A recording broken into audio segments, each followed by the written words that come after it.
Olá, pessoal. Espero que estejam todos bem. Nós realizamos uma live para falar sobre a ressignificação do processo de ensino e aprendizagem remota. Para a gente ter propriedade na discussão, nós convidamos o Henrique Schauer, que é sócio fundador da EXP Inteligência Educacional, tem formação em administração, com MBA em gestão internacional de negócios, já foi diretor da Pearson, já trabalhou em outras empresas de educação, tem uma bagagem muito grande aí com educação. E também convidamos a doutora Lana Paula Crivellaro, ela que é pós-doutora em educação, doutora e mestre em educação, inovação e tecnologia pela Unicamp. E ela também é diretora da ABED, que é a Associação Brasileira de Educação à Distância, e também diretora da RL Consultoria Educacional. Então, reunimos aqui 2 nomes de peso no mercado para a gente discutir um pouquinho sobre esse tema. E vocês acompanham agora como que foi a nossa live. Eu acho que nós estamos vivendo um momento muito único na história. A gente está lendo aí em tudo quanto é lugar, e eu vou pegar algumas coisas que me chamaram a atenção nessas últimas semanas de leituras. Primeiro, nós estamos dando um ressignificado para a palavra AC/DC, não é mais só a banda de rock, é o antes do Covid e depois do Covid, né? Então, eu achei muito boa a analogia. Sim, nós estamos numa fase que, antes do Covid, parece que faz um tempo atrás, mas são 60 dias atrás, né? Então, há pouco tempo atrás, era antes do Covid, e nós estamos vivendo o período de Covid, mas nós teremos o período pós-Covid, né? O depois da Covid, o DC. E eu acho que nós temos que entender que isso é uma mudança, e não é uma fase transitória, mas sim uma mudança que veio para ficar. E o outro pensamento que gostaria de compartilhar com vocês, para a gente dar início a nosso bate-papo aqui à tarde, é justamente o fato de que o evento da Covid, ou seja, desse momento de distanciamento social, não mudou as coisas, simplesmente acelerou o processo. Então, nós vínhamos num processo de redução de consumos de carbono, né? Por exemplo, a questão de mudança de matriz energética vai ser acelerada. Nós vimos num processo onde os países estavam começando a se retrair do comércio global, né? Ficando cada vez menos abertos e pensando num processo mais de nacionalização, ter os movimentos nacionalistas, tem todos os outros problemas políticos, mas, ou seja, essa questão da globalização estava com alguns questionamentos fortes em vários países, isso vai se acelerar. Nós vamos viver transformações desde como produzimos conteúdo, então você imagina que as novelas e os filmes futuros vão ter menos gente se abraçando, se beijando, né? Porque nós vamos ter que entender que essa cultura vai mudar, né? Como tem coisas que já mudaram que eram inesperadas, né? Por exemplo, a indústria de margarinas, eu não vou aqui fazer propaganda de ninguém especificamente, viu um crescimento gigante nesses meses, porque as famílias estão mais em casa e estão usando mais margarina para fazer bolos e fazer outras coisas, né? Que muita gente perdeu o consumo, mas margarina, por um acaso, cresceu e aí tem produtos que vão se beneficiar. Então, nós vamos viver mudanças significativas, né? E o ambiente escolar não vai passar intacto por isso, como não está passando. Eu não consigo pensar num ambiente, estou pensando aqui em educação básica primeiro, depois pode falar de ensino superior, mas a educação básica é um ambiente onde eu tenho um intenso convívio humano, um intenso relacionamento entre pessoas, né? Não conheço um serviço onde o seu consumidor tem um consumo de 5 horas consecutivas, no mínimo, por dia, né? Durante 200 dias por ano. Né? Então, eu não consigo pensar num serviço que tenha essa intensidade. Né? Eu acho que nem um fumante completamente viciado vai fumar durante 5 horas consecutivas. Né? Os 200 dias é fácil, mas as 5 horas consecutivas, em algum momento ele para. Né? Então, eu acho que isso que nós estamos experimentando agora, numa fase mais aguda, vai deixar mudanças significativas da forma como nós vamos entender o processo de ensino-aprendizagem. Então, nós já víamos movimentos no ensino superior, né, tanto da opção do ensino à distância, e eu acho que é uma primeira dúvida que eu vou até trazer para a doutora Alana, a diferença do ensino remoto e ensino à distância, o que significa isso. Eu acho que essa é a primeira desmistificação que a gente vai tratar em um minuto, né? Então, já havia a opção de 100% EAD, ensino à distância, passamos a ter os cursos, mesmo que presenciais, podendo ter 20% da sua carga, depois passaram a ter 40%, desde o final do ano passado foi ampliado para 40%, e inclusive já existe previsão para o ensino médio ter parte do seu conteúdo também dado de forma com ensino à distância. O que o Covid fez? Jogou todos numa velocidade absurda dentro da necessidade de pensar em educação.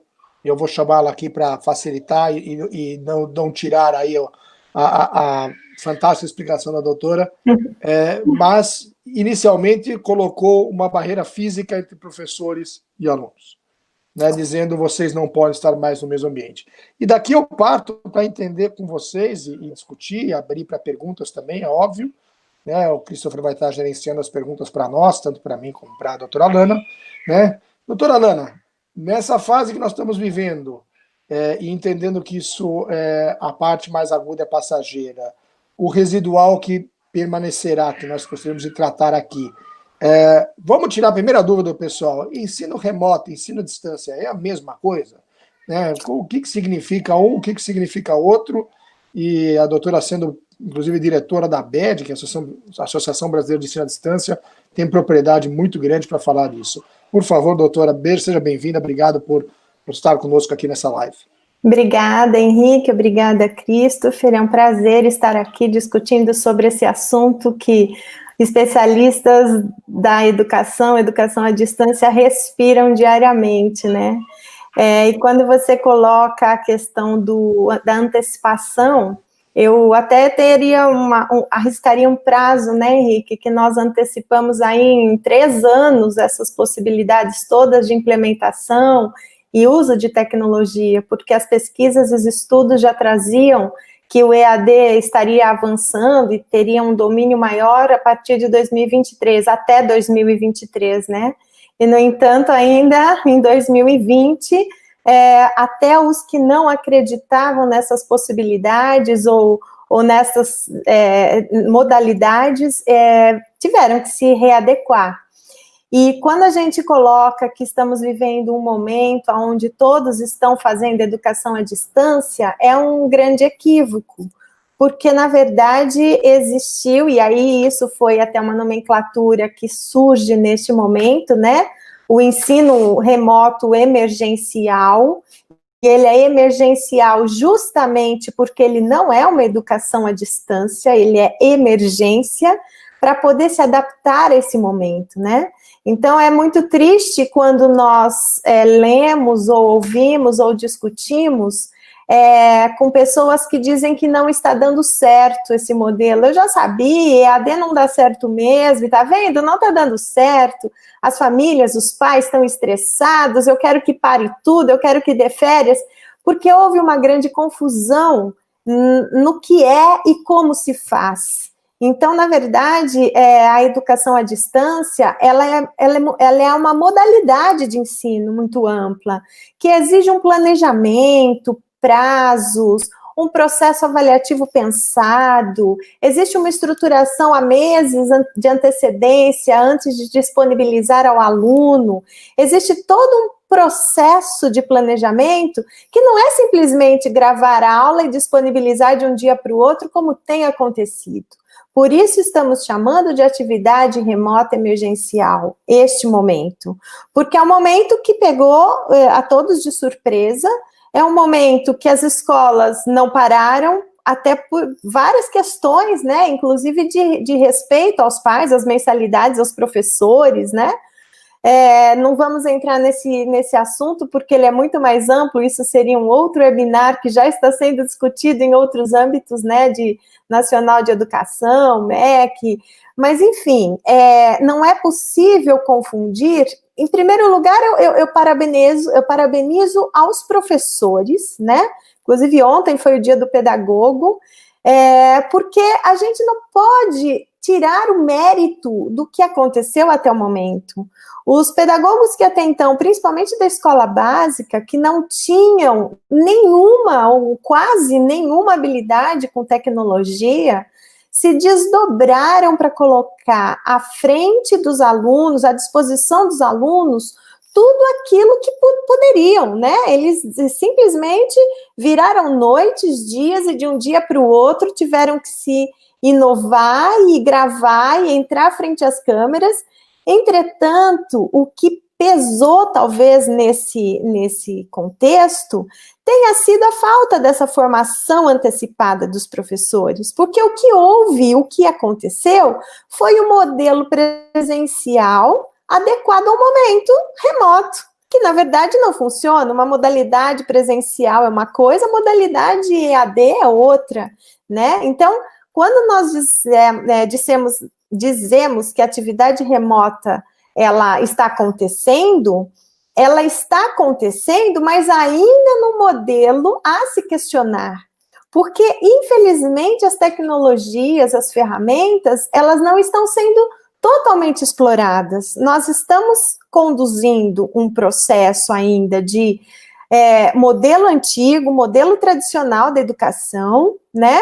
Enquanto nós já estávamos tentando arriscar em algumas possibilidades ativas de ensino, em sala de aula, mas eu não sei nem fazer isso presencialmente. Como é que eu vou passar as metodologias ativas para o modelo remoto? Vamos buscar o tradicional mesmo, né? Então, não é tirar o mérito do professor, não é criticar, muito pelo contrário. Na verdade, as instituições e as escolas é quem não tiveram esse cuidado antecipado, porque já nos alertavam há 10 anos atrás que o momento ia chegar, porque já tinha chegado uma epidemia anterior na gripe suína, ali do H1N1, né? Quando as escolas também pararam. Então, isso é algo que eu gosto sempre de lembrar, e é impossível falar desse assunto sem resgatar que já tivemos uma epidemia, que já afastou dias letivos, que já teve uma primeira anúncio, e infelizmente as instituições de ensino superior avançaram ou tentaram avançar nessa questão, mas infelizmente as escolas de educação básica tiveram essa restrição ainda de envolver sequer tecnologia em sala de aula, explorar um pouco mais essa possibilidade. E aí chegou, né? E não é a primeira, e nem será a última, e não é a segunda, nem será a última epidemia, pandemia, diferenciação aí e ocorrências que nós teremos, né? Até porque a gente já tem visto que escolas de países que estão à nossa frente na pandemia, que tentaram voltar às aulas, já estão interrompendo novamente, porque os modelos de isolamento social já não estão tão adequados assim, né? Então, essa é a grande diferença. Na verdade, nesse momento, nós não estamos fazendo EAD, nós estamos usando um meio tecnológico e que nós chamamos de atividade remota, mas na verdade, a transposição ainda do modelo presencial, que já estava defasado, que já estava em grande discussão dos alunos digitais que nós temos hoje, né? Com a ousadia, com a curiosidade, com a internet nas mãos, que não dá mais para ser ouvinte do conhecimento, eles precisam ser parte desse conhecimento, né? Então, essa é a grande diferença. Eu acho que é bastante clara a sua explicação, e acho que obrigado, porque já tira uma grande dúvida de muita gente. E você traz uma colocação interessante aqui, né? Esses alunos já estavam conectados digitalmente, né? As escolas ainda achando talvez que o celular fosse o inimigo da sala de aula, né? E não talvez olhando a ferramenta como meio, e sim pensando como fim, né? Então também são outro às vezes, desafio que as instituições de ensino estavam entendendo. Quando a gente pensa nessa mudança, então, nessa aceleração, né? Então, se eu sou uma escola tradicional, que estou baseado lá com os meus professores, já com muitos anos de experiência em sala de aula, uso um livro-texto, trabalho com material apostilado, então a gente sabe de todas as ferramental que às vezes um professor dispõe em sala de aula. Dá para fazer isso no remoto? Dá para transferir isso para um ensino à distância? Como é que a gente pensa nisso, já que o professor veio trabalhando tantos anos com aquela prática, com aquela estratégia pedagógica? Como é que ele vira essa chave, né? Porque se esse é o desafio, o jovem já está mais tecnologicamente avançado. E o professor? Como é que o corpo docente pode estar pensando e pode estar agindo? E o que ele deveria fazer nesse momento? Henrique, esse é o grande desafio, né? Ele é um grande desafio justamente porque não existiu até o momento uma forte tendência à formação desses professores, nem para uma mudança metodológica presencial, quanto mais essa adaptação a um modelo remoto ou com o uso de tecnologias, né? Então, sempre é possível, porque o aluno hoje, ele já pede para fazer parte desse processo, e é muito mais fácil eu conduzir uma aula, preparar a aula e depositar conhecimento nesse aluno, acabou meu tempo, eu vou embora, do que eu ter trabalho de repensar possibilidades ativas, de fazer esse aluno pensar, buscar, pesquisar, ler, né? Então, assim, a gente ainda tem alguns problemas na própria educação à distância, quando bem elaborada, né?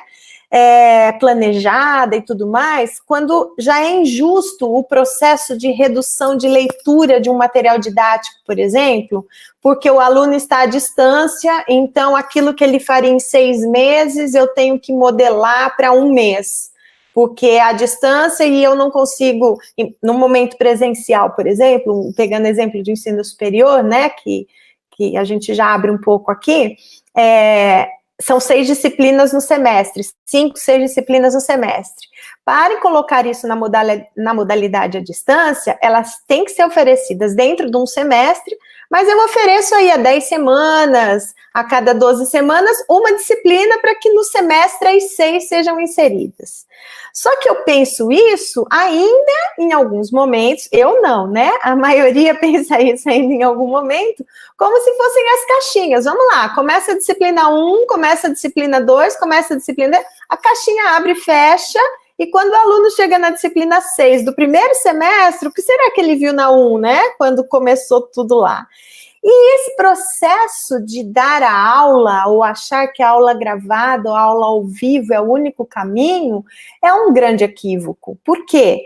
Nós já temos a ferramenta à disposição. Por que é que eu ainda tenho que usá-la para dar a aula?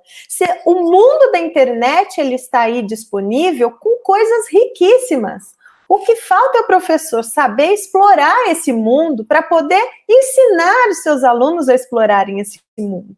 Então, ao invés de eu dar a aula, eu posso ter uma grande provocação de uma situação de desafio, por exemplo, de um problema, desafio, onde eu levo o meu aluno, ou dou os caminhos para o meu aluno a pesquisar.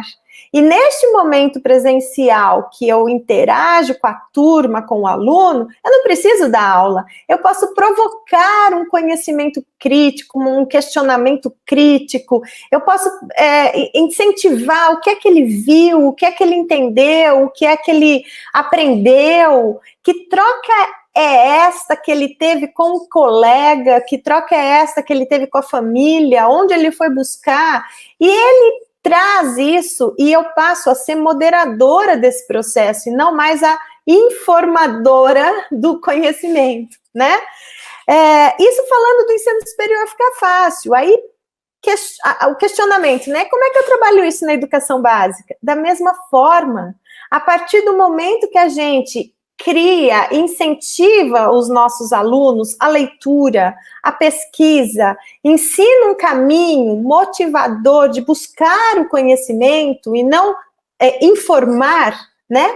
Eu estou dando a ele autonomia para a sua própria formação, para que ele seja líder, para que ele tenha um espírito empreendedor, de buscar, de ser curioso, para que ele desenvolva o seu conhecimento crítico, para que ele consiga construir e inovar possibilidades, enxergar muitas coisas que ainda precisamos de pessoas com esse espírito de liderança, de engajamento, de inovação, né? E hoje nós temos crianças, adolescentes, jovens, que têm espírito inovador, né? Porque eles têm um aparelho nas mãos, o microcomputador ali, o celular já se usa, a única coisa que não se faz é atender e ligar, né? Jogo, compartilhamento, os videogames, eles já têm a troca, já têm a interação. Como é que a escola não acompanha essa tendência, esse processo? Então, existem muitas possibilidades de exploração em todos os níveis de educação que são possíveis, sim, fazer, tanto no ambiente presencial quanto no ambiente online. E eu diria mais, o ambiente online, ele vem com uma conotação de ampliar a sala de aula. Se eu não acredito que haja um aprendizado à distância para a educação básica, então vamos permitir que haja uma explanação desse momento, que haja uma extensão da sala de aula, principalmente para estes poucos alunos mais ativos na aprendizagem ou mais avançados na aprendizagem, que são em torno de 10, 15% dos nossos jovens que aprendem com mais facilidade e a escola acaba segurando. Então, por que é que eu não posso explorar pela educação à distância esses alunos que têm essa vontade de avançar rapidamente, de pesquisar mais, de explorar, fazendo isso de uma forma ativa, dando os caminhos de como explorar melhor os ambientes da internet, né? Aprendendo que há uma curadoria de materiais, e isso não exclui que eu anule o meu material didático adotado na minha escola, porque ele é como se fosse a informação. Além dele, eu tenho um mundo para explorar. Eu posso fazer visita virtual em museus, eu posso fazer visitas, conversas internacionais com outros espaços, escolas, que a internet me possibilita em parceria com outros países para saber o que está acontecendo lá fora e colocar esses alunos à disposição dessas informações amplas que não só o livro-texto. Ele pode ser a base, e isso não ignora essa adoção de material didático, mas existe uma possibilidade enorme de expandir essas oportunidades de aprendizagem. E te escutando aqui, já estava no mudo, escutando a doutora falando aqui, eu fico pensando em algumas coisas aqui. O material didático, muitas vezes, né, ele tem que ser uma trilha, não um trilho, né? A gente às vezes fica preso na página, no parágrafo, em concluir aquele conteúdo até a sua última linha. Já vi pai reclamando que se o filho não preenche todas as linhas de uma resposta, ele não está usando o material propriamente dito, né? Então a gente tem que pensar nesse material didático como uma trilha e não um trilho, porque se cai uma árvore no trilho, o trem não passa mais. Se cai uma árvore na trilha, você dá a volta, né? E aí, uma das dores que eu tenho escutado das escolas recentemente, desse período agora de Covid, né, de distanciamento social, é que os professores estão se matando para produzir horas e horas de conteúdo, dando, claro, o melhor de si e abraçando tecnologias das quais não eram familiares, né? Então estão aprendendo a editar vídeo na marra, estão aprendendo a se postar frente a uma câmera, a comprar um microfone melhor, ou pedir ajuda para um filho, para um irmão, para um sobrinho, alguém que possa ajudar ali a segurar a câmera, mas ter um quadro iluminado que possa dar visibilidade para o professor. E aí, eu escutando a doutora falando, não posso deixar de pensar uma informação aqui, que quando a gente torna o aluno protagonista do seu aprendizado, do seu processo de aprendizado, da sua trilha de aprendizado, né, dentro da exposição que o professor pode trazer, ou a provocação, que se torna mais interessante, né, eu automaticamente torno esse aluno um produtor de conteúdo original. Né, um aluno que passa a ser ele o produtor do conteúdo, ele vai desenvolver o seu pensamento crítico, ele vai desenvolver seu processo reflexivo sobre o conteúdo, ele vai ter a sua mentalidade de crescimento, né, porque a primeira ideia talvez que venha sobre o tema ela pode ser extremamente supérflua, depois o aluno vai se aprofundar, vai se provocar a buscar outros conteúdos, e permite isso com que a carga de volume que hoje os professores estão submetidos a achar que vão ter que reproduzir aquela experiência de sala de aula, né, através do ambiente digital, que na verdade é só colocar uma tela entre ele e o aluno, continua a mesma, né? A gente tem escutado relatos de escolas que pedem para os alunos estarem uniformizados às 7h30 da manhã, né, na frente do computador, né, e acham que vão ter o mesmo quadro de horas. Então, o que eu quero trazer aqui esses pontos que eu acho que possam ajudar, que certamente ajudarão essas escolas a repensar um pouco em cima dessas formas, né, que muitas vezes se chamam de metodologias ativas e tem alguns outros caminhos. Então, eu queria que a doutora Alana pudesse dar alguns exemplos práticos de como isso funcionaria na sala de aula, né? Como seria essa dinâmica nova que nós forçadamente entramos numa velocidade mais rápida, mas agora temos que abraçar, porque eu acho que ela veio para ficar. Não é algo que as escolas, se amanhã abrirem as escolas normalmente, espero que as escolas não abandonem essas práticas, não abandonem essas novas formas do processo de ensino-aprendizagem e tornar o aluno protagonista do seu aprendizado, porque simplesmente eu posso voltar a ter alunos sentados à minha frente, onde eu posso controlá-los com a distância de um braço. E mais do que isso, né, Henrique, eu acho que a gente tem muito a aprender com os países que estão à nossa frente, nas tentativas do novo modelo que estão recebendo os alunos, né? Não está a sala lotada, já tem as carteiras afastadas, né? Então não dá mais para pensar que o professor vai poder repetir aquela mesma aula 2 dias, porque vai receber turmas diferentes, um dia sim, um dia não, ao voltar para as aulas, né? E esse modelo é inevitável realmente que ele seja repensado. Então, é muito comum que o professor tenha segurança de gravar a aula, porque ele sabe que é o seu conteúdo que precisa ser passado para o aluno.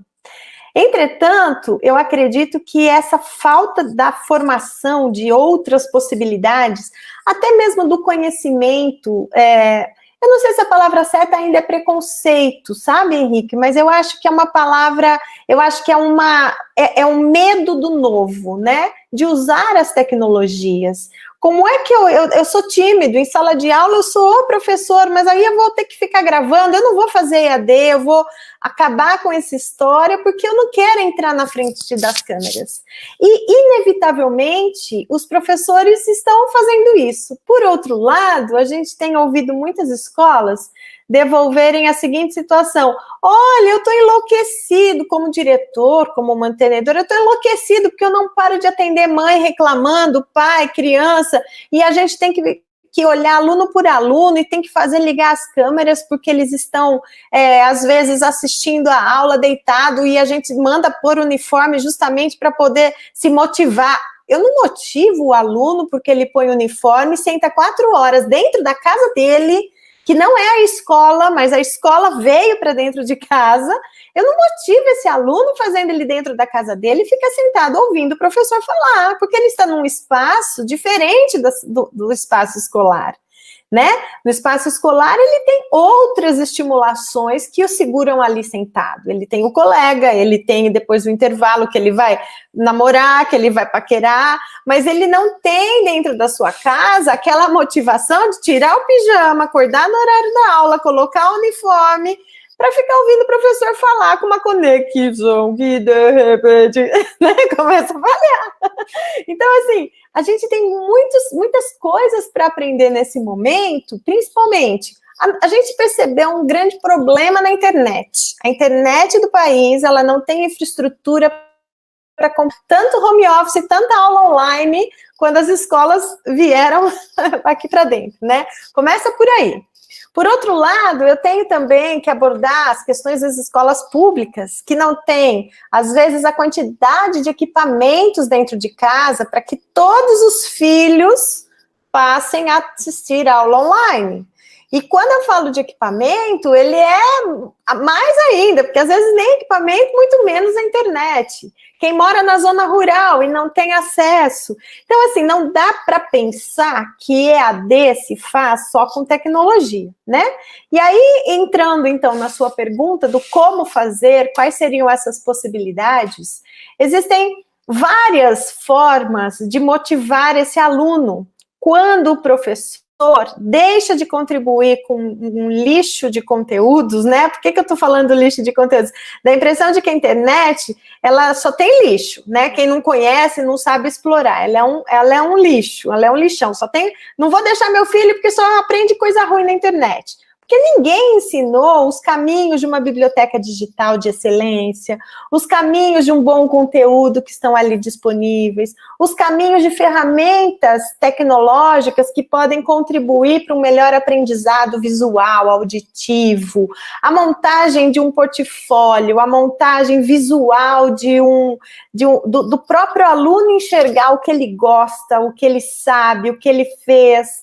A escola não motiva isso, o próprio aluno entra para jogar joguinho ou realmente ver coisas de redes sociais, que às vezes é porcaria mesmo e não vai agregar muito, né?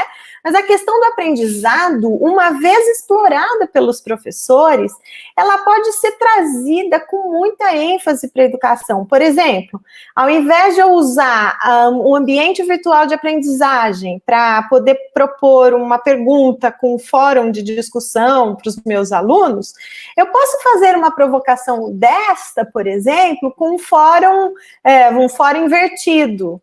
Eu lanço lá um desafio-problema, um case, e que eu não dou a resposta. E eu faço com que esse case, ele tenha que gerar uma pesquisa, ele tenha que gerar uma gamificação, ele tenha que gerar prazos de entrega, ele tenha que fazer algum movimento de conversar com colegas para tentar descobrir. Outra coisa, isso para os maiores, né? No ensino médio, por exemplo, para aprender geografia, eu posso disponibilizar links para viagens, né? Teve um link esses dias que eu descobri que a gente pode fazer um tour pelo Drive, né? Você entra no carro e vai para o país que você quiser, ouve a música do país, visita, parece que você está dentro de um carro mesmo. Então, assim, são várias vivências e experiências que podem ser exploradas quando há uma formação, quando há uma busca por um melhor aproveitamento das ferramentas tecnológicas, né? O que a gente pode proporcionar também, ao invés de gravar aula baseada no livro-texto, no conteúdo que o professor fala, tem muitas coisas boas que podem sim ser exploradas, como um video-based learning, né? Buscar vídeos baseados em problemas, em aprendizagens, soltar esses vídeos para o aluno como se fosse um spoiler e dizer assim, e aí, como é que a gente resolve essa situação? Como é que você sairia dessa cena, né? Proporcionar, o professor é muito criativo, e infelizmente, às vezes, a própria escola, o tempo de hora-aula, ele não promove oportunidades desse professor explorar a sua criatividade, né? Os professores dos pequenos, ali começa até do Fundamental 1, eu diria, é muito legal, começa a construir com esses alunos storytelling, websérie, né? Onde capítulos vão sendo montados junto com ele. Dentro desses capítulos, eu posso colocar todas as disciplinas de uma forma interdisciplinar, sem que o aluno perceba, mas que ele ajude a construir uma história, porque eu vou incentivar ele a buscar narrativas, eu vou incentivar ele a leitura, eu vou incentivar ele a escrita, eu vou incentivar principalmente a pesquisa. Aluno hoje não tem a mania e ele não sabe pesquisar, ele não sabe ler, né? Então, se a gente propõe aí uma sala de aula invertida, a gente vê que não dá certo, porque o aluno não vem invertido, ele vem esperando o colega que leu ou que o professor vai expor. Então, fazer a sala de aula invertida é você realmente provocar motivar esse aluno para que ele tenha alguns caminhos e ele fale, que legal isso, olha o que eu descobri, eu fui sozinho, né? Então, são muitas ferramentas, muitas possibilidades que eu posso propor com projetos, com situações problemas, com processo de discussão invertido, onde eu coloco o case e não dou a resposta e deixo com que os alunos promovam esse debate. Infográfico, né? O que é um infográfico? Eu vou ensinar alfabetizar um aluno nesse momento. Então, eu tenho lá, dentro da minha sala de aula, quando tudo voltar, todos os procedimentos para ter um processo de alfabetização do aluno, da letra, mas eu não preciso ficar mandando tarefa de casa na folhinha, no papel, e mandar fazer mais um monte de exercício para praticar aquela letra K, Có, Bá, Bebi, Babu, Pá, Pepi, Babu, né? Não dá mais. Eu peço para ele explorar dentro do ambiente da sua casa. O que é que você tem que comece com a letra tal? Me traga amanhã uma lista de palavras dos brinquedos que você tem com a letra B. Com a lista de palavras. Então, assim, são muitas oportunidades. Amanhã nós faremos uma aula diferenciada, ou você vai me contar essa aula diferenciada, porque você vai gravar um vídeo na sua casa fazendo uma receita junto com a família, pedindo ajuda para a mamãe e para o papai, para me dizer quais são os ingredientes dessa receita. Então, eu consigo, por exemplo, fazer com que haja um momento divertido, haja um momento lúdico, onde o aluno está aprendendo, ele está aprendendo que existe a lata de leite moça, que se escreve com L-A-T-A, ele vai escrever, não precisa nem falar da marca, né, mas a lata da... E aí ele vai dizer, eu posso buscar depois disso, dizer assim, quanto custou essa receita que você fez na sua casa? Então eu já entro com outros conceitos interdisciplinares, não só da escrita, mas da matemática, onde ele vai somar quanto custou uma lata de leite condensado, quanto custou uma lata de creme de leite, quanto custou um pote de gelatina, quanto custou uma colher de Nescau, porque a lata tem tantos ml e eu usei X. Eu começo a trabalhar com possibilidades interdisciplinares, com uma coisa lúdica, e eu não estou usando a internet para isso, e eu estou expandindo o conhecimento para além da sala de aula, num trabalho com projetos. Então, tem muitas possibilidades, tem muitas oportunidades que os nossos professores precisam buscar capacitação, conhecimento. Desculpa interromper, mas eu queria fazer um comentário, né? Você trouxe alguns pontos muito, muito bacanas, eu estava lendo até os comentários do pessoal que está assistindo, e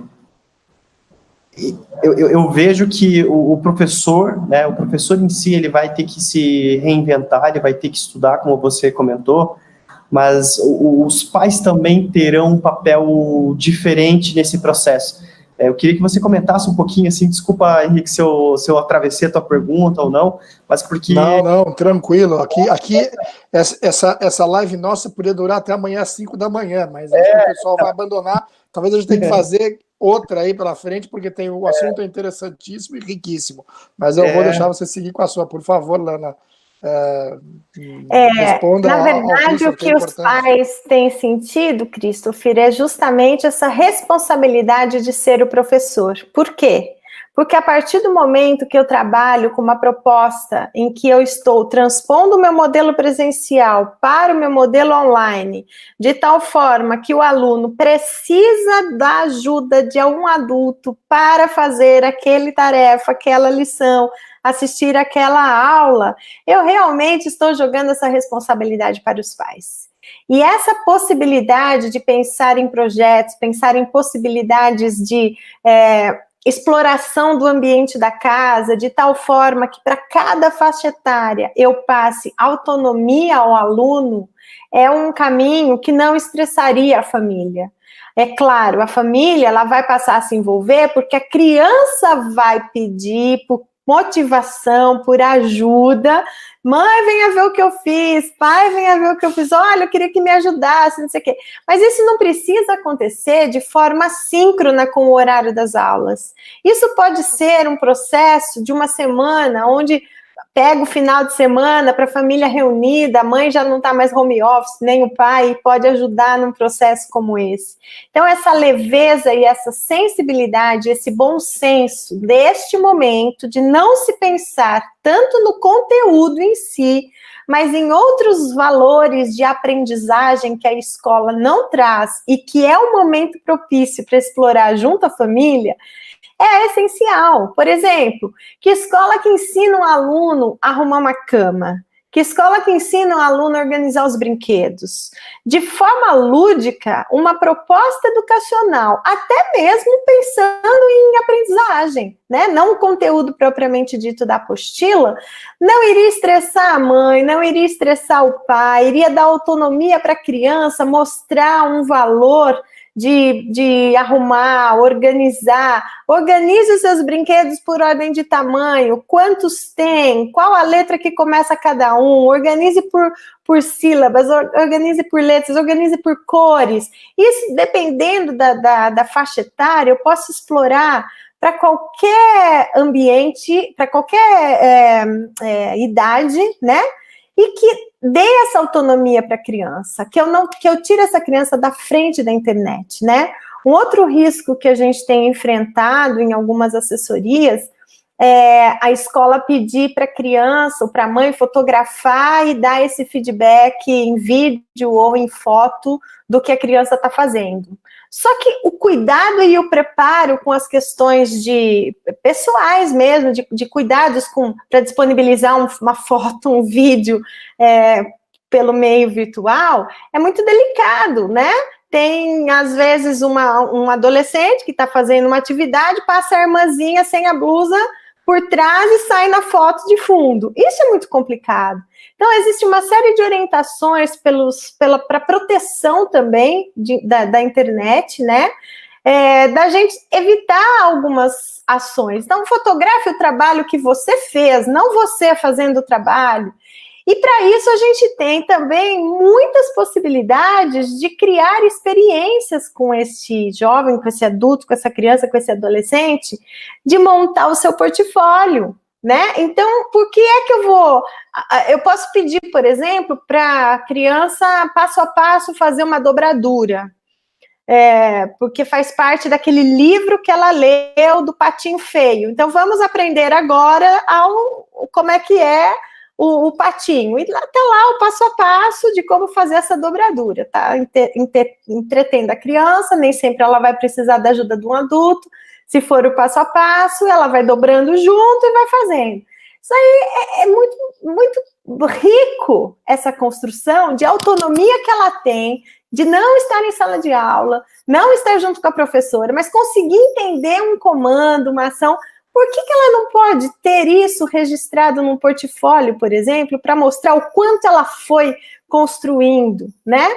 E isso é para a vida. Tem coisas que a gente não coloca no nosso currículo, tem coisas que a gente passa e depois não tem nem como comprovar que foi a gente que fez.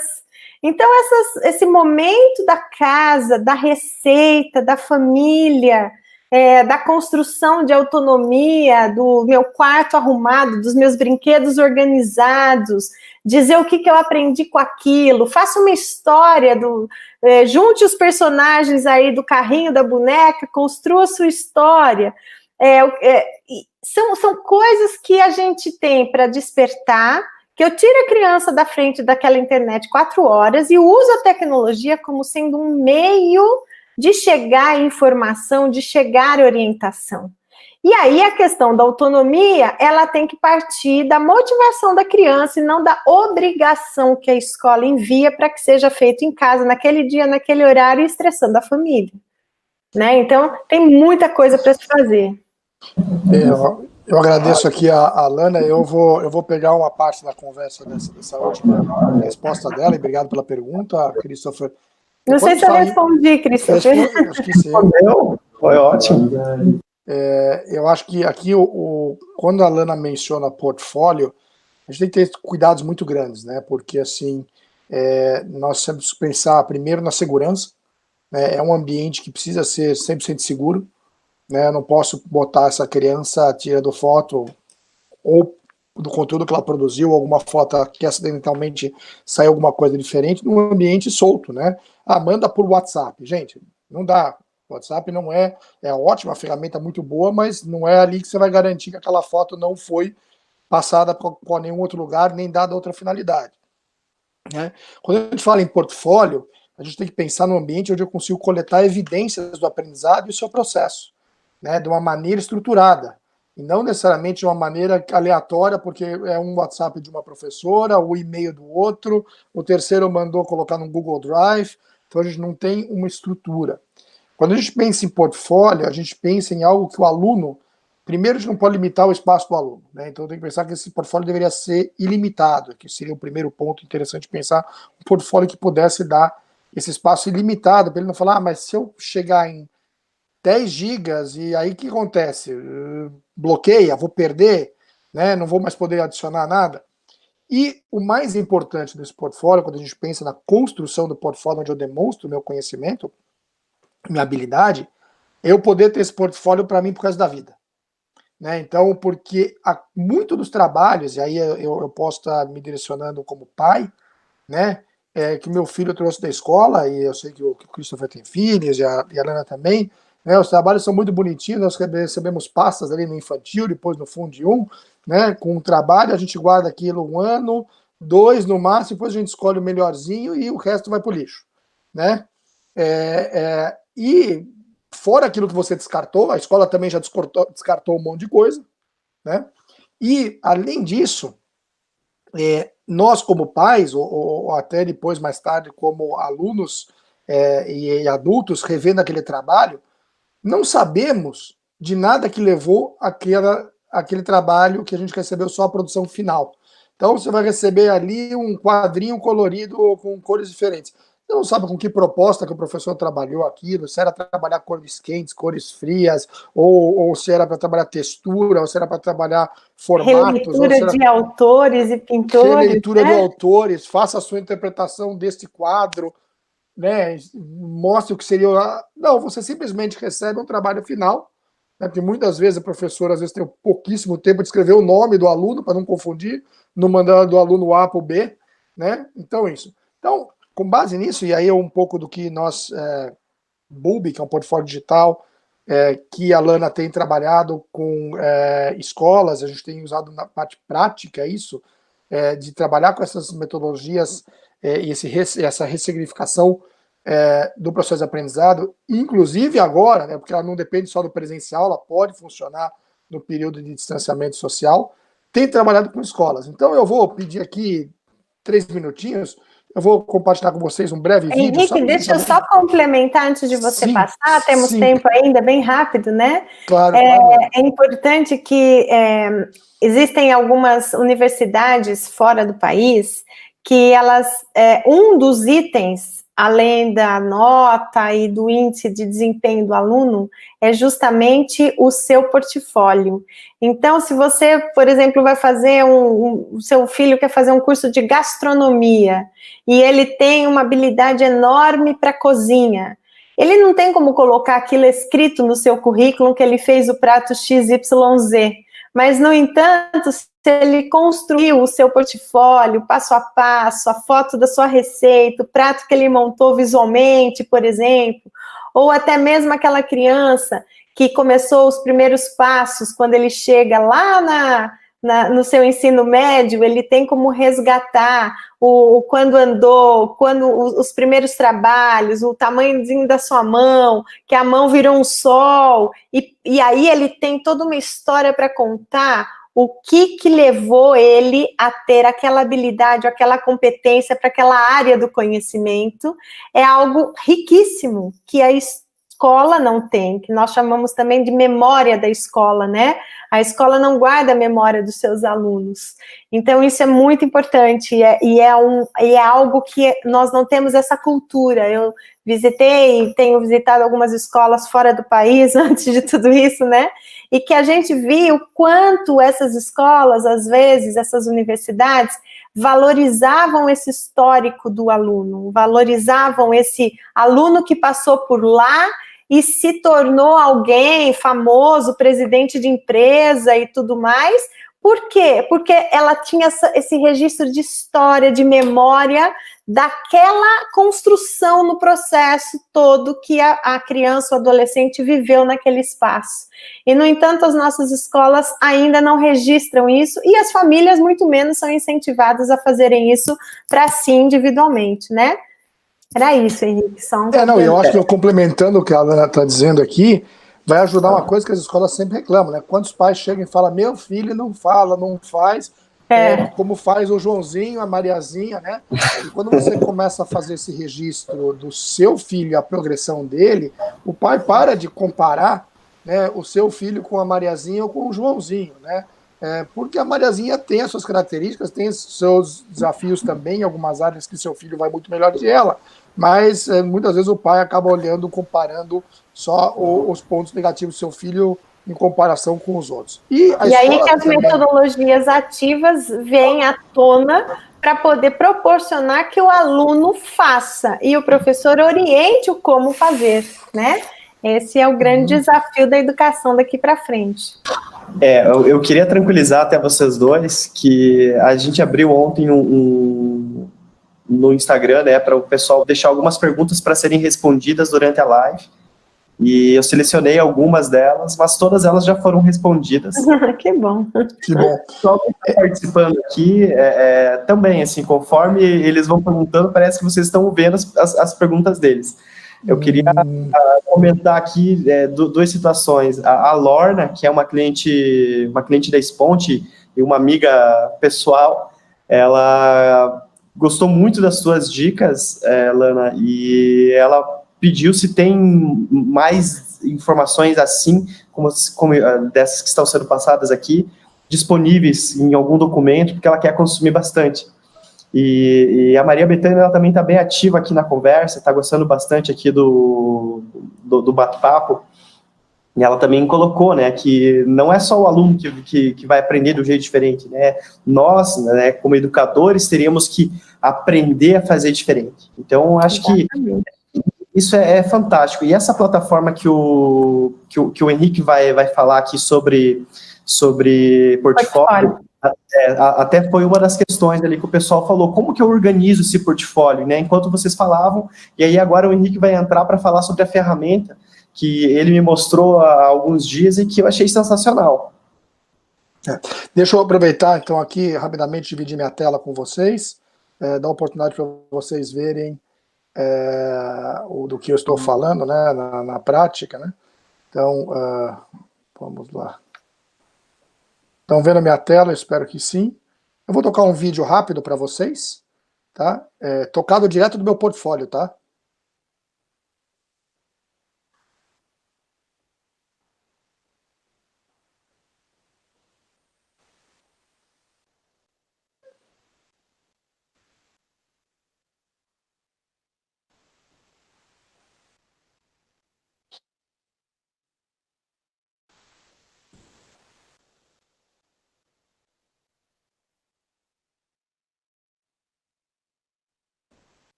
Tá sem som, né, Henrique?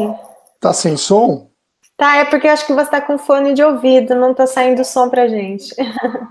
Só um momento, então eu vou tentar fazer de novo aqui. Eu vou botar aqui de...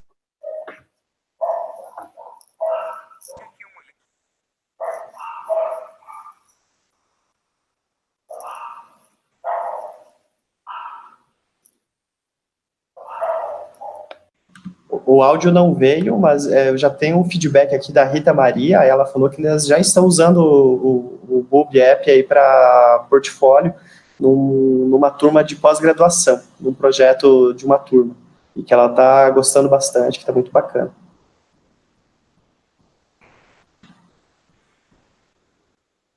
Acho que ele não vai conseguir capturar o áudio.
ter do som. Peço desculpa se não ficou de boa qualidade. Deixa eu aproveitar. Então, o Bulb é um ambiente digital. Vou só mostrar aqui o que seria a experiência de um aluno, tá? Então, se eu tenho um aluno dentro do Bulb, como seria um professor. Então, por exemplo, um professor pode ter lá, que meu professor Albert Einstein tem lá seus conteúdos. Então, você imagina que um professor pode jogar um desafio para o aluno fazer um trabalho sobre água, né?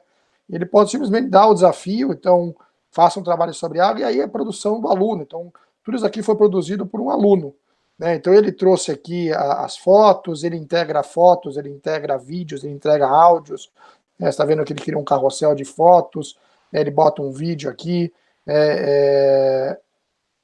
tocando por aqui direto.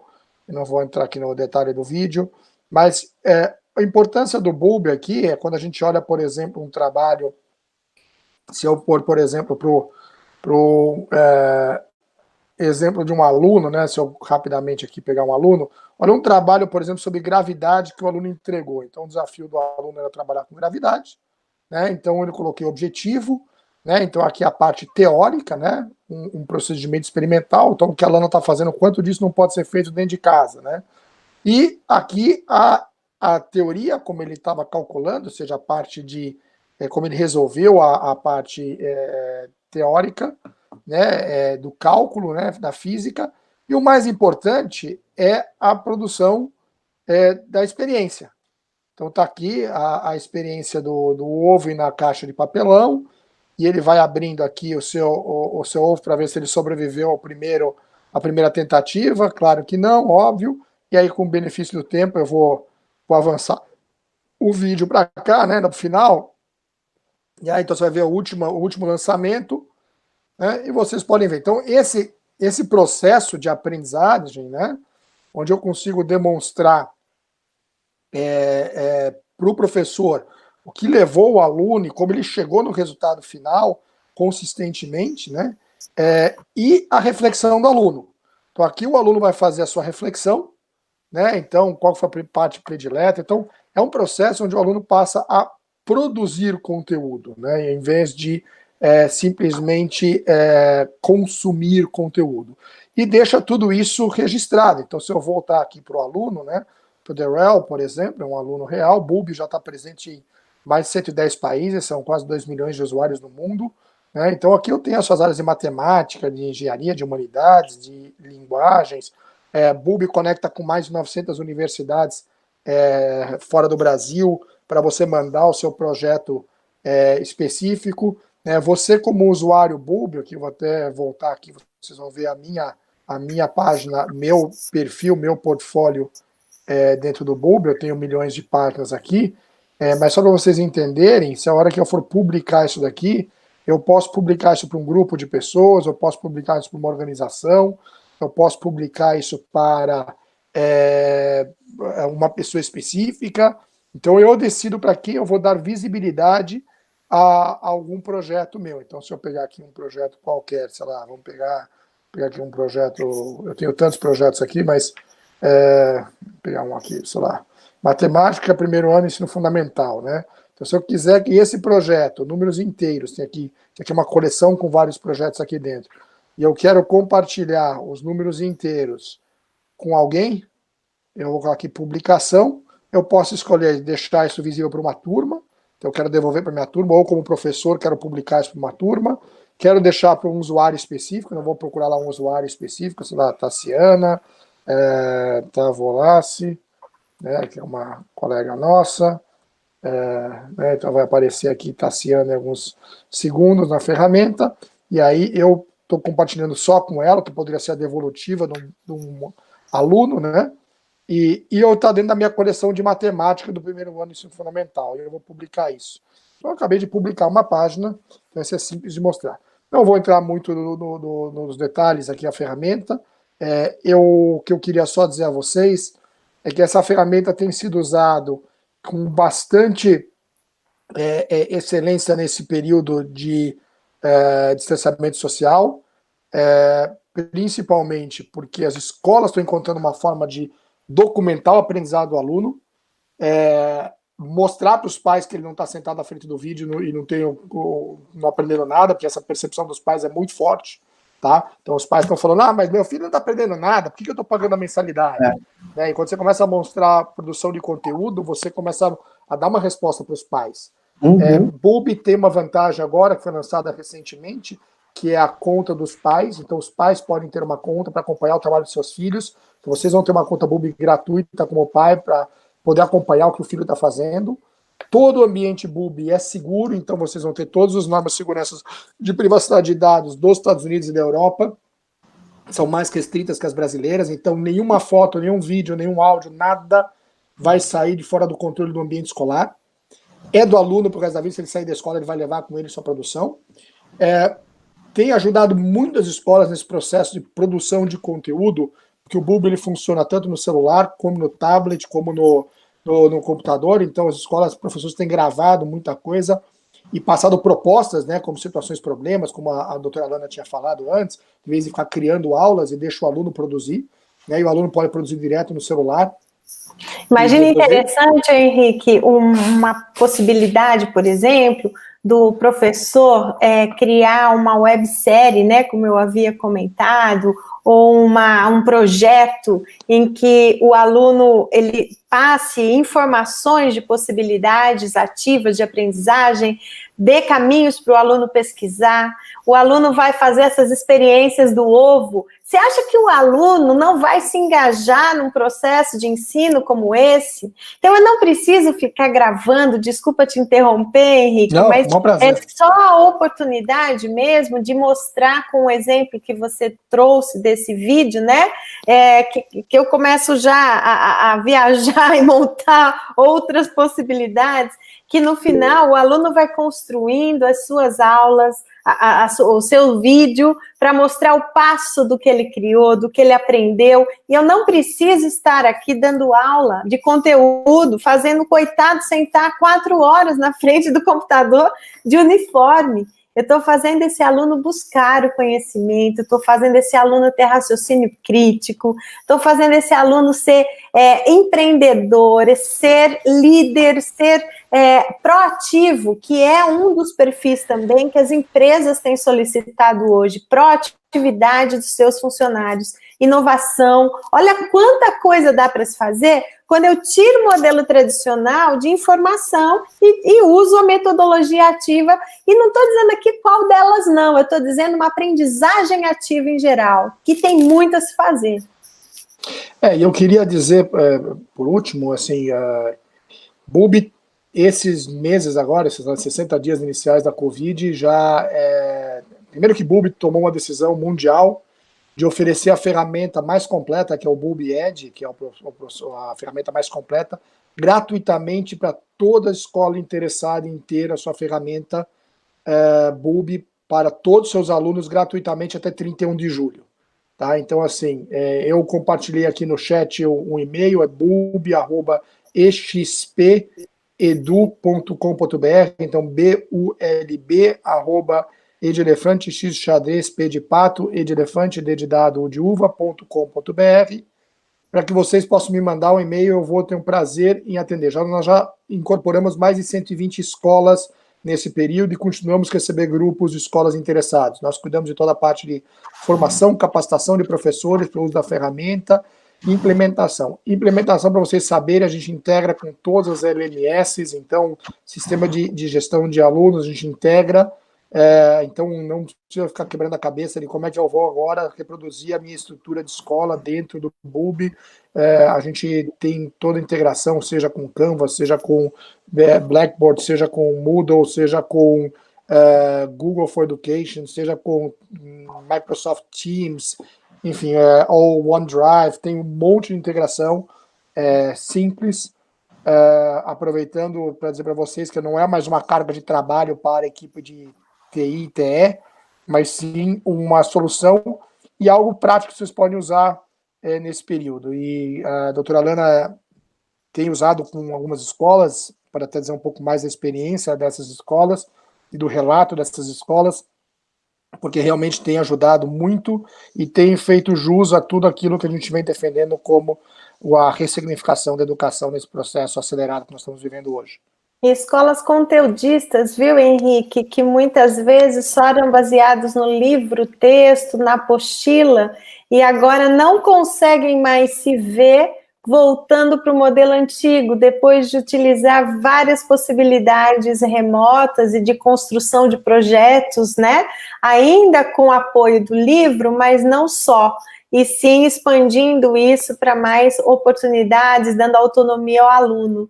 Tem tido relatos muito interessantes, muito ricos, que eu acho que vale muito a pena daqui a pouco a gente pensar em possibilidades e caminhos, inclusive a ABED, né, a Associação Brasileira, a qual eu sou uma das diretoras da educação básica, tem oportunizado espaços aí para que a gente possa abrir esses registros, né, de cases de sucesso.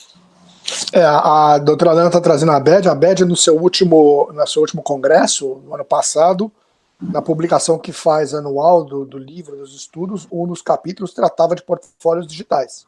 Sim. Então a própria ABED já vem trazendo isso como uma recomendação e mostrando como isso pode ser um benefício. E estudos nos Estados Unidos, produzidos pela McKinsey, comprovaram que instituições de ensino que usaram, e aí falando em ensino superior, né, de forma correta, um portfólio digital, obtiveram um ganho de 33% de alunos a mais graduando, ou seja, o percentual de números de alunos graduando, ou seja, concluindo seu curso foi incrementado em 33%, e puderam observar um ganho de 10% ou mais de melhora na performance acadêmica.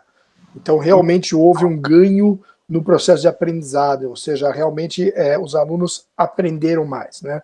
Quando se põe a mão na massa, quando eu tenho que produzir conteúdo original, quando eu sou convidado a trazer a minha contribuição, e eu não sou mais um aluno passivo, sentando ali do outro lado da tela, consumindo avidamente aulas e aulas gravadas, né, de uma forma cruel para professores que nunca sentaram na frente de um computador para gravar nem sequer uma mensagem de Feliz Natal para os familiares, né?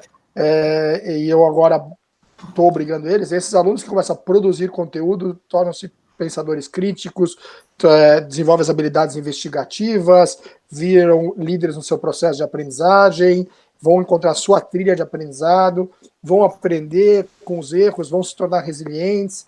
Tem autoestima, sentimentos de conquistas, né? Exatamente. Eu poderia falar para vocês os inúmeros benefícios, mas eu vou deixar a doutora Lana aqui falar, e o Christopher, se tiver uma outra pergunta, porque senão nós vamos invadir a noite aqui. Tem uma pergunta aqui, complementar a tudo que já foi falado, que é a respeito do... Né, a pergunta é assim: como esse ensino pode estar sendo feito com o público-alvo da educação especial? Aí eu queria ouvir um pouquinho, acho que a respeito disso, que eu acho que é bem válido também, né? Sim, com certeza. Eu acho que é um público que a gente também tem que chamar muita atenção, né? Existem muitas ferramentas e aí é a questão de explorar e conhecer, né? Eu diria até inúmeras ferramentas gratuitas para todos os tipos de possibilidades especiais, né? Que possam motivar esse aluno. E basta o professor saber como explorar isso, né? Então nós temos, hoje mesmo eu recebi um vídeo muito interessante de uma dessas escolas que talvez nem estivesse pensando nisso, né? Que eles tiveram uma solicitação da comunidade local para fazer vídeos aos surdos do que é o Covid, de como isso tudo está avançando, enfim, porque nem sempre as informações da mídia têm trazido sinais, né, para que alguns surdos possam acompanhar e entender essas notícias. Então, a escola se prontificou a usar ferramentas gratuitas como a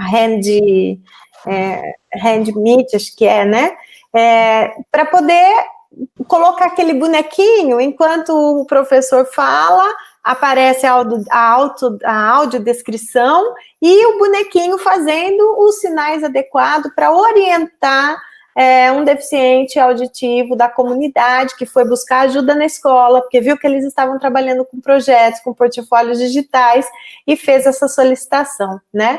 Então, por outro lado, dá para se construir vídeos nesse contexto, com ferramentas de apoio às deficiências, né?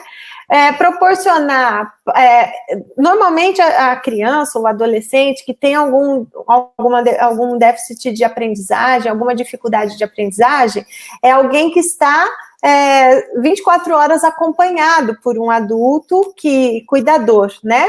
Então, existem várias possibilidades também de não fazer com que esse cuidador, seja ele mãe, pai ou alguém contratado, seja o professor. Mas a escola também pode se preocupar com atividades remotas nesse contexto que vão motivar esse aluno a trabalhar suas habilidades motoras, auditivas, visuais, jogos, com apoio deste cuidador que possa auxiliá-lo nas questões também tecnológicas ou manuais, explorando os espaços de aprendizagem que tem nas suas casas, né? Eu não diferenciaria as possibilidades para um ou outro tipo de aluno. Talvez o cuidado e as ferramentas orientando como isso pode acontecer, para quem trabalha com habilidades especiais ou com alunos não especiais, ela pode ser o mesmo processo, porque em sala de aula inclusiva a gente não faz essa diferença, mas a gente tem alguém ali presente, acompanhando e ajudando com aquela criança, aquele adolescente que tenha alguma dificuldade a mais especial, né? E aí eu falo não só de motor, visual, físico, mas como autista, como algum déficit de inteligência também. Se existe um modelo de inclusão dentro de uma escola, existe também a possibilidade do ambiente remoto trazer motivação para esse aluno da mesma forma como qualquer outro. Basta saber explorar e conhecer as ferramentas e as possibilidades que existem. Ótimo. Eu vou roubar a tela mais 1 minuto e 38 segundos, porque a Ana falou sobre necessidades especiais, e eu fiz um erro aqui terrível, eu não mostrei o vídeo certo, porque olha só, deixa eu permitir, eu espero que vocês escutem o áudio agora, senão vocês fazem a leitura de Libras, espera aí.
Bom, agora feito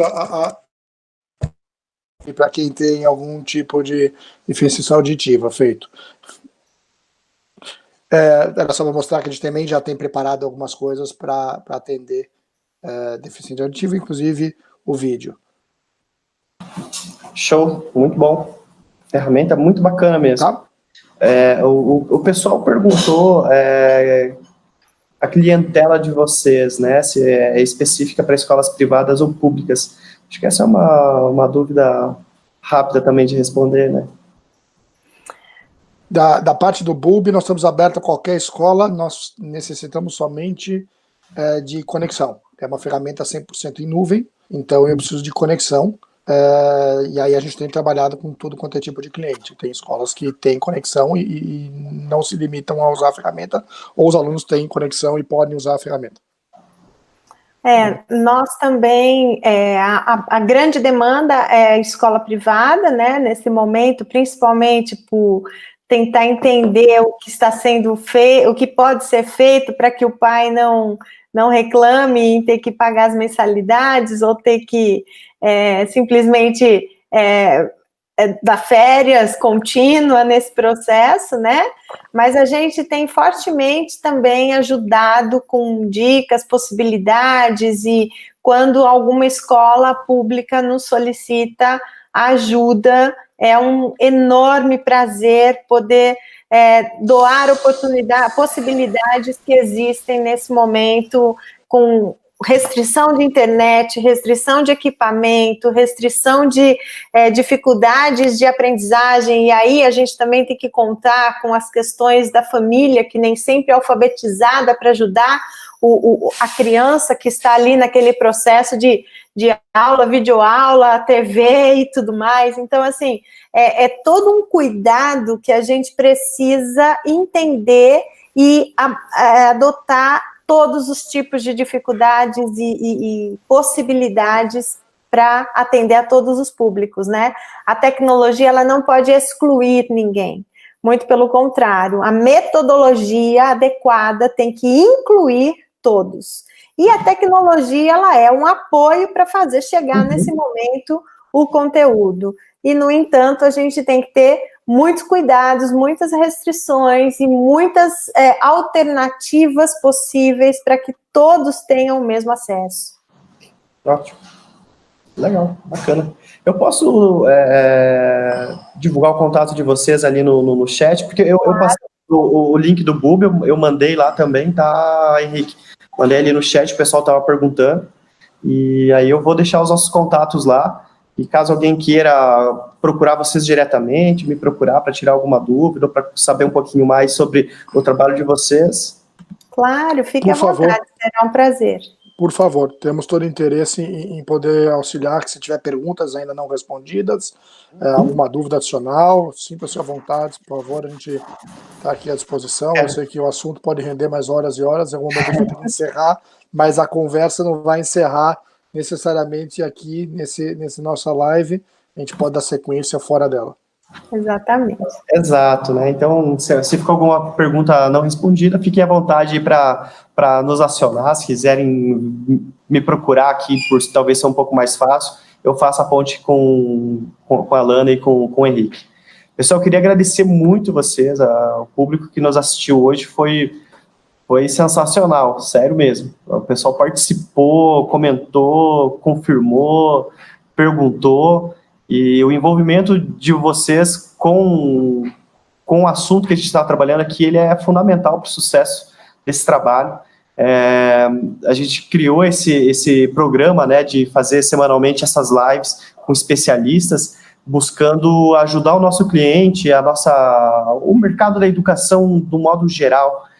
Mas quem está absorvendo mais conhecimento sou eu, particularmente, assim, porque eu fico muito feliz em poder contar com vocês. O Henrique, eu já conheci um pouco do trabalho dele, mas toda vez que a gente senta, ele me conta uma história diferente, ele tem sempre algo muito atual para trazer, e isso é sensacional. A doutora Lana, então, nossa, hoje foi um dia especial para mim, porque aprendi muito, assim, consegui também sair um pouquinho, né, dessa pegada, né, que eu acho que foi a guinada que a gente deu para a conversa, né. Esqueça só o online, né, você tem outras formas de entregar conhecimento que não depende de ser online ou não. O online só tem que ser um meio, né, ele não tem que ser não tem que ser executado por ali, né, eu achei sensacional. Obrigada, Christopher e Henrique, pelo convite. E eu encerro aqui dizendo que nós, professores, independente de título, independente de estudo, independente de qualquer coisa, a gente precisa ter sempre em mente duas situações: a humildade e a empatia. A humildade para dizer que a gente pode mudar sim, não é porque a gente estuda tanto, porque a gente acredita naquele modelo que deu certo, que a gente não precisa ter humildade para parar, repensar, modificar e reajustar a rota. E a empatia para que a gente realmente tente sempre, na educação, agregar a todos os públicos, né? Ser inclusivo e atender a todas as dificuldades e todas as oportunidades para que todos sejam bem-vindos e tenham a educação contínua, motivadora em suas vidas. Então, eu agradeço demais pela oportunidade em poder contribuir com esse momento. Eu queria agradecer também, e eu só tenho uma palavra a dizer, assim, a tecnologia é meio, ela não é fim. Nosso sucesso com as escolas vem do conhecimento, como a doutora Alana traz, de como dar melhor uso para ferramentas, porque senão ela é só mais um brinquedinho que muitas escolas adotam e na velocidade que adotam, abandonam. Nós somos uma empresa relativamente nova no mercado, estamos há 6 anos, mas os sócios já têm somados os 3 sócios, mais de 50 anos de experiência na educação. Fomos diretores na Pearson e outras grandes empresas no mercado educacional, e nós optamos por trabalhar com produtos que pudessem fazer a diferença no aprendizado efetivo do aluno. Então, nós representamos Bubi para a América Latina inteira e temos feito um trabalho com diversos países de forma muito interessante, mas o que nos dá mais prazer é ver o trabalho realizado e os alunos aprendendo. Então, a doutora Alana é testemunha ocular, né, de trabalho sendo realizado, porque ela compartilha muito do que ela tem feito nas escolas, dentro dessa nova proposta que as escolas estão abraçando agora com uma velocidade mais rápida, e a ferramenta vem somente facilitar o uso de metodologias ativas, facilitar o registro e o aprendizado de alunos e o processo de ensino também por parte de professores. Mas então, não sozinha, né, Henrique? A tecnologia precisa do professor para que ela funcione. Sim, ela sozinha fica parada lá e ninguém mexe. Então, não a gente precisa de gente. E a gente continua trabalhando com gente, a gente continua ajudando pessoas nesse processo com um facilitador, e não com uma solução final. E eu queria agradecer, Christopher, a gente se conhece já há uma longa data, pelo convite. Foi um prazer enorme estar aqui com os seus clientes e a sua base de relacionamento, ter aberto essa confiança para nós, para trazer um tema que eu acho que foi relevante a todos, e estamos à disposição para qualquer outro assunto, caso queiram. Será um prazer poder estar com vocês em algum outro momento. E, doutora Alana, meu especial agradecimento que aceitou o meu convite para poder relatar um pouco da sua experiência e a sua visão dessa ressignificação do aprendizado, ensino-aprendizagem, que nós estamos vivendo agora de uma forma acelerada nesse processo aí de ACDC, né? Eu que agradeço, muito obrigada. E a gente volta, tenho certeza que a gente volta aí nas próximas semanas. Quero convidar vocês de novo aqui para a gente vir bater mais um papo com essa base, né? Com esse pessoal que está participando aqui. Na próxima semana, a live da próxima semana, eu vou trazer um economista, pessoal, para falar sobre gestão de crise, finanças, né? O que eu posso fazer agora, né? Tem havido muita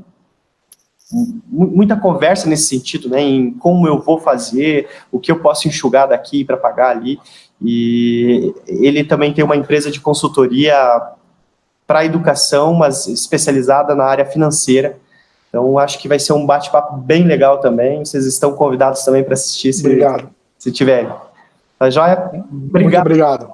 Valeu, um abraço a todos. Obrigadão a todo mundo que participou aí. Fiquem em casa. Fiquem em casa. Isso aí. Eu peço a vocês. Fiquem em casa, por favor. Vamos cuidar. Saúde a todos. Muito obrigado. Valeu.